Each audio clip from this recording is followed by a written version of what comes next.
So reducing stress, changing emotions. Can we actually do that? Can we change our emotions? Can we change our emotional reaction to circumstances around us? I believe very much that we can do that. And I've been studying this stuff for well over 30 years. We'll get into that in a moment. And I'm going to help you with a bunch of content, resources, things that you can do if you're stuck in a rut, if you're stuck in a spiral of focusing on things, if things seem to be negative and problems in your life and challenges that seem to be coming at you all the time. That's what we're going to talk about here. Just keep in mind, if you're having a serious mental or emotional problem, go get professional help. This is not for a situation that requires professional help. Go and do that. This is going to be about general stressors and pressures and challenges, that's how I term it, pressures and challenges of everyday life, and how we can handle them differently and choose our reaction to that. Many of the authors, speakers, people with notoriety that I'm going to be quoting here in a few minutes, they all talk about we might not be able to control our situation, our circumstances, but we can control and we can direct our focus. We can direct our emotional reaction to it. We can control very much how we're going to deal with the circumstances that are around us. Okay? That's the first thing we want to know. We can choose how to respond to a set of circumstances. I'm going to give you a simple one. I know there are big bad ones. The big bad ones can be the death of somebody close to you. You suddenly lose a job that was supporting your entire family. The college you wanted to get into said, nope, you're out. Whatever it is. Somebody's very ill. There's financial struggles and family struggles and whatever it is. I mean, those are the big things. I'm going to start with the little things so we can extrapolate into how to handle bigger situations. So if you're surrounded by things that are very, very difficult and very large in your life right now, to get good at it, let's start with something small. And if we practice that, we might be able to build the skills on being able to handle and change our focus and change our emotions and change our reactions to the circumstances so we can build this mental muscle and get better at handling the things that are coming at us. So I did a show right here on this cable television show of mine, Health Source, 25 years ago. And whatever it was called, it was stress reduction, stress management or something, right? And I gave this example, and this worked so well. We're going to work, we're driving to work, you're driving to school, whatever it is, and somebody cuts you off or behaves in some form or fashion that's less than courteous to you, okay? Now, you've got a variety of ways that you can respond to that, and you can choose your response. You follow me now? You see where I'm going with this, right? So you can choose a response. You can say, I'm going to get angry at that person. I'm going to lean on the horn heavily, maybe several times. I might even roll down the window and say something colorful to them. I might give them certain gestures that are not friendly. I might decide to do that, and you are certainly welcome to do that. Totally understand that. Or, on the flip side, you can just smile it off. You could, right? Now, I'm sure some of you know that maybe you're like this, or maybe you know somebody like this, and that when somebody cuts them off, they do respond in the ways that I just described, where they're kind of intense about it, and they're on the horn, they're calling names, and maybe making gestures, right, that are not friendly. But you know other people that it's just like, whatever, it just doesn't matter. How do you do that? How do you make that shift? The person that's an expert at this in my mind is Tony Robbins. He says, ask better questions. So even 25 years ago, into Tony Robbins' material and so forth, he would say, can you ask the question that says, how do I want to respond to this? How can I respond to this differently? How can I respond to this differently? Can I smile this off? Can I let it not bother me? And if your answer is yes, then you can do that. If somebody cuts you off or responds in a way that's not courteous, can you smile it off? If the answer is no, then it's no, then maybe shut off this program and I can't help you. But if you can say yes and you can smile it off, there you go. Can you actually laugh at this process? Could you do this? Could you do this? Could you send that person love and sympathy? Could you do that? No, I know that's Crazy, Dr. Fuller, you're off your rocker. Absolutely, I could not do that, but you actually know that you could. You know that you could because if you do that, you never know what the circumstances are with the person behind that wheel.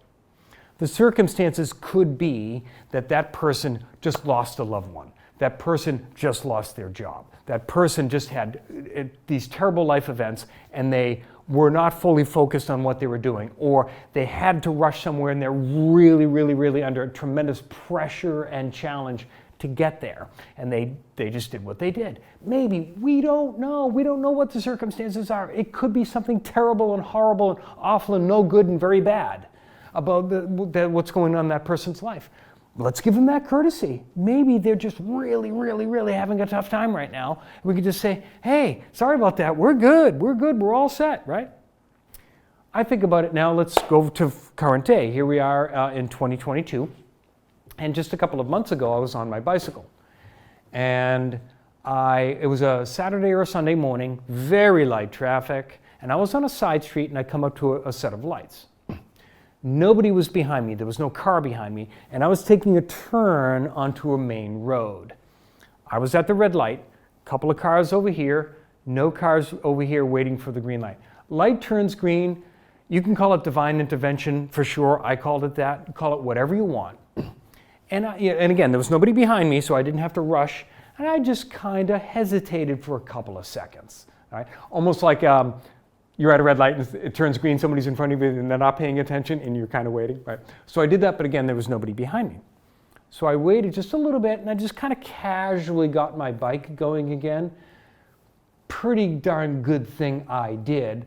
I looked to my right and a car is coming through at 30 miles an hour, not even hesitating. It was already 5 seconds after the light had turned green. It was literally several seconds. Person had no idea. Because I was just getting rolling, I stopped the bike, put my foot down. Person comes through, and now in the middle of the intersection, now looks over, now realizes what happens, now realizes that there was a red light, now sees the person on the bicycle, me, looks at me, and that person gestured like, oh my goodness, I'm so sorry. Got it? Got the picture? Right? Got it? I could have said or gestured or whatever in one manner. I just smiled. That's all I did. I just smiled because I just realized I just probably saved my own life, right? By this divine intervention of just kind of casually waiting at this light. I wasn't mad at that person. Being mad at them only hurts me. It's not going to change it's not going to change their driving habits. If you get mad at someone, they all of a sudden going to say, yeah, you know what? I'm going to change my driving habits from here on out. I'm definitely going to do that because that person over there just got angry at me and let me know how bad I was.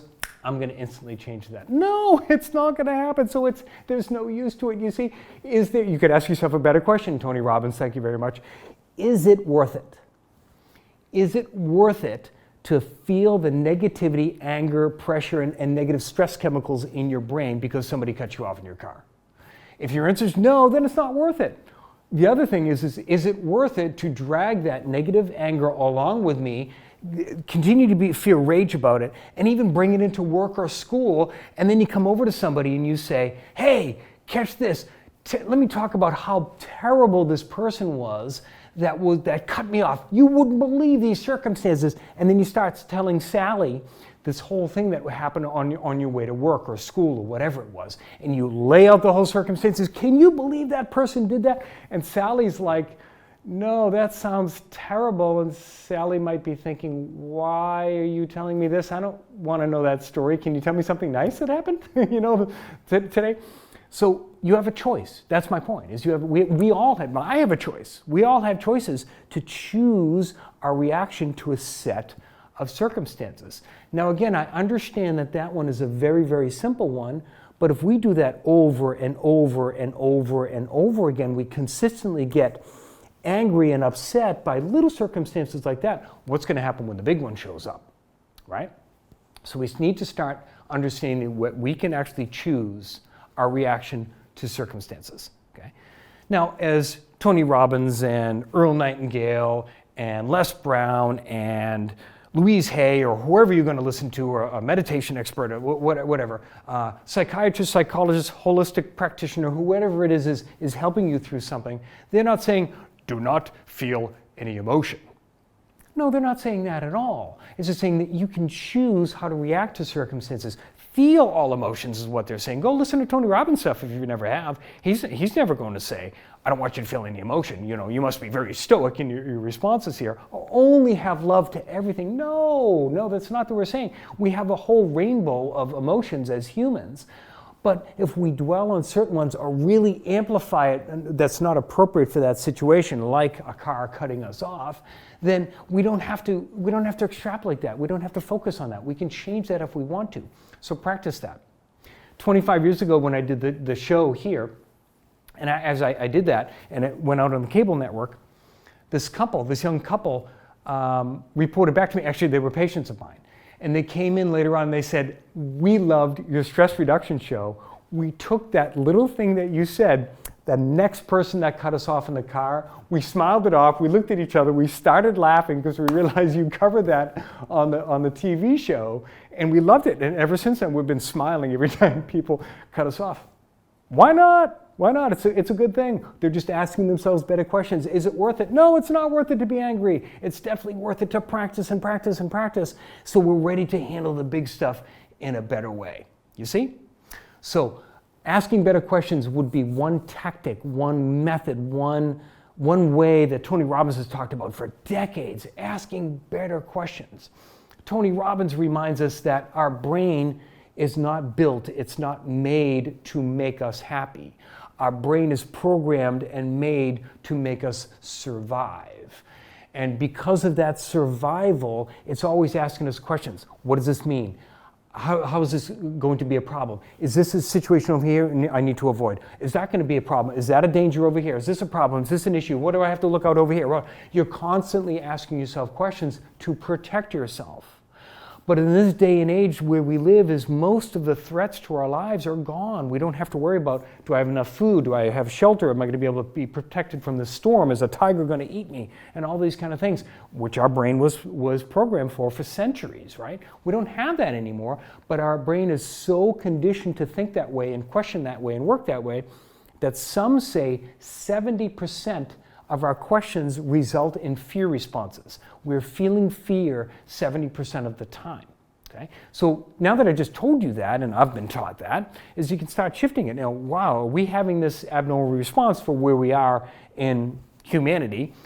Can we begin to change that? Instead of having fear responses or withdrawal responses or anger responses to these simple things, can we start changing that and becoming a better version of ourselves? So that's the idea. You can start to understand that the brain is like a muscle. You can start to train it to react differently to the circumstances presented to you. Then you can go to the next level. The next level would be, do I need some additional programming? Okay?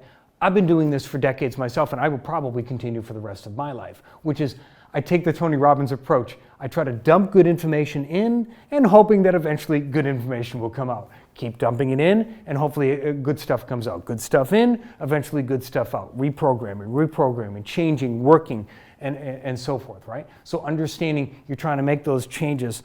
I'm going to come up with a quote here for you. Yes, this is somebody new to me, Matt Wilson.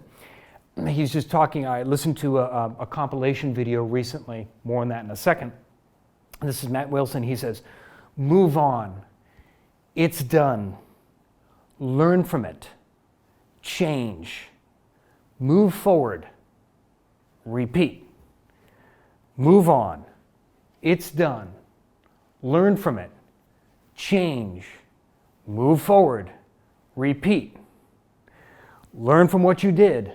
Move forward. Learn from what you did, move forward. Learn from what you did, move forward. Repeat, repeat, repeat. That's what Matt Wilson said. Such a great way of thinking how we need to change our perception, how we need to start to work our brain like a muscle so we can respond differently to the things coming in, and the best version of ourselves come out instead of always stress, always angst, always fear, always snapping at people, always being angry, always, whatever it is.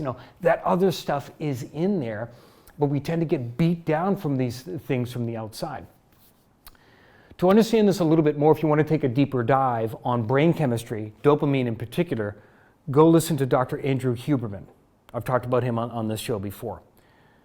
If you want to take a really deep dive, go check out Dr. Andrew Huberman on Jocko Willink podcast a couple of months ago here in 2022, 5 hours long. They cover more than just dopamine and brain chemistry. They cover a lot of bases, but great thing if you want to do a deep dive. Dopamine Nation. Anna Lemke, sorry if I'm saying her last name wrong. Awesome book. Go listen to that one. The Hacking of the American Mind. If you want to understand really why we make decisions and we don't know why and we're being hacked and our brains are being hacked, and you want to understand the basis behind it so you can really step back and say, wow, this is happening, I'm going to take control. The Hacking of the American Mind by Robert Lustig. Look at those authors and those programs to understand how brain chemistry works. And they and many, many others are talking about this. A lot of the motivation and the reasons we do what we do is based on dopamine. That's what gets us out of bed in the morning. That's what creates our goals. That's what gives us drive to go to work. That's what creates dreams and goals and inspiration and dedication and commitment and passion and follow through and so forth is dopamine. But the problem is if we're under stress and you want something to relieve the stress, it might be food, it might be binge watching Dr. Fuller's cable television show, it might be whatever it is. And the more that you try to interrupt it without changing behavior, without taking control of your emotions, and you just look for it in something else, the more you need. You see? So the more food and the more binge watching and the more whatever that we need to do that, that's going to be a vicious cycle. It's going to take us down that rabbit hole of the hacking of the American mind, right? So then they'll describe it's all about delayed, intermittent, meaning surprise, rewards. Delayed, intermittent rewards. Delayed, intermittent gratification. That's why if you're working really hard, right, David Goggins, Can't Hurt Me, great book, and listen to his stuff. If you're working really, really, really hard and you've got something that's going on, as soon as you get that thing, whatever it is, I finished the semester, I got the new job, a new relationship is brewing here, we just had a child, or whatever it is, we just bought a new house. After you celebrate, you got to move on to the next thing. You see? And you have to make sure that gratification and those rewards are intermittent and delayed, which is going to keep you working. There's more on that. There's more on that, but I think you can see the point here. So as I wrap this up, I want to give you just a taste of some of the things that I have collected. So in here, as you hear these quotes from a lot of different people, and something resonates with you, go chase down what these people have. That's what I do. And as I get into this, just as a reminder, turn off the news. Shut off the news. Don't let it drone. Lots of people say this. Tony Robbins makes that recommendation. Andrew Weil makes that recommendation, taking a media holiday and so forth. I'm not saying none of them are saying this. I'm not saying this to be ignorant of what's going on. No, I'm not saying that. But don't drown yourself in it. Don't have one of those news programs on all day long, because that's going to program this subconsciously, the hacking of the American mind. Just keep that in mind. So maybe as you're going through the course of your day, maybe when you're driving, you listen to a very interesting audiobook. I was going to pull up my phone and just list all the books that I have listened to and are on tap that I listen to when I'm driving around. Okay? I mean, certainly listen to music too, but that's a good way of getting good information in, right?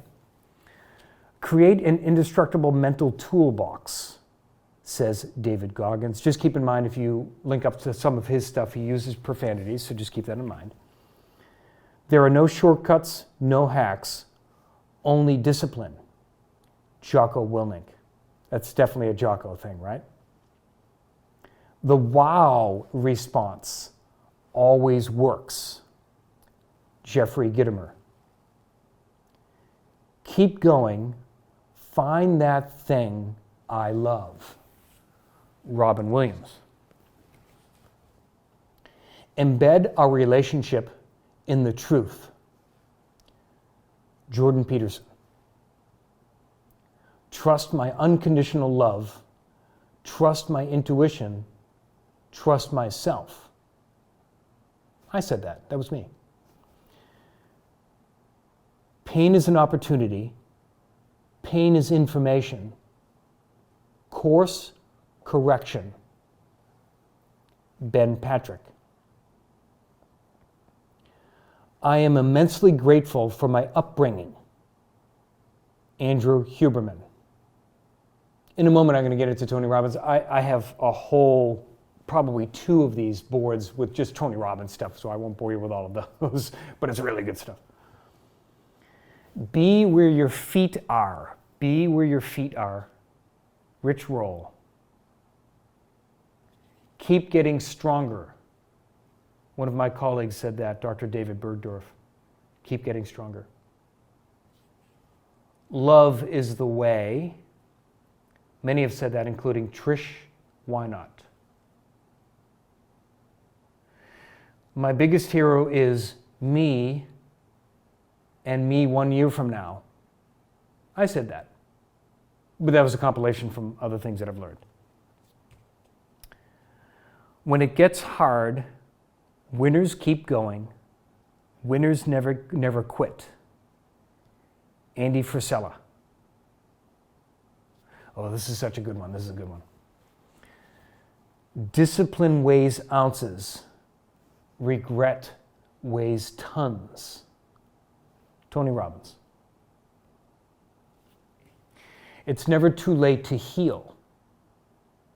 Trish Wynot. Stop saying things that make me weak.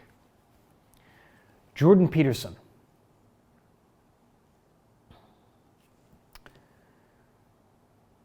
Growth. What is growth? Tony Robbins answering this question. What is growth? Facing things that make you uncomfortable regularly and conquering them. Robbins. Commitment to excellence, intelligent planning, focused effort. E.T. Eric Thomas. To believe that you need what you don't have is the definition of insanity. Byron Katie. Feel the fear and do it anyway. Les Brown. Your viewpoint is either your advantage or your assassin. Marcus Elevation Taylor.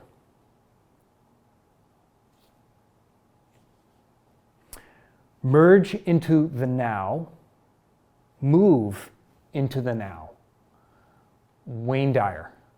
And that means what he's getting at with that, you probably get it. You can't change the past. With all the thought in the world, thank you for that, Earl Nightingale. All the thought in the world can't change the past. Future's not here yet. What are you left with? Now. That's what he's getting at. Eckhart Tolle, The Power of Now.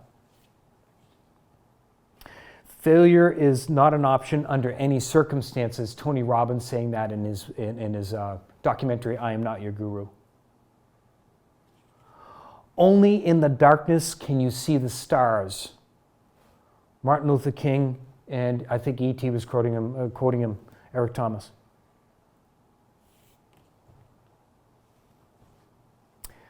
You must be what you can be. David Meltzer. Radical acceptance. Stop wishing that it was different and do the work. Tara Brach. Oh, this is a good one. I always like this one too. Gratitude is the ultimate state of receivership. Joe Dispenza. We talked about dopamine and brain chemistry and delayed gratification and intermittent rewards and so forth in the past, right? The pursuit is the reward. Andrew Huberman.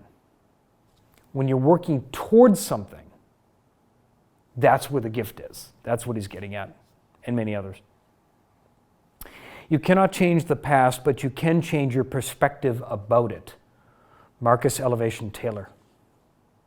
Okay, so I'm going to pause on this one because this is as far as I can tell, the first I heard of this is Wayne Dyer.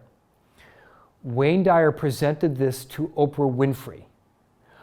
Oprah loved it so much, she asked him to say it again, and I can picture that video. I think he might have been on Super Soul Sunday or something else. I'm not exactly sure, but it was Oprah interviewing Wayne Dyer. And as far as I can tell, as far as I was able to look, this is Mark Twain.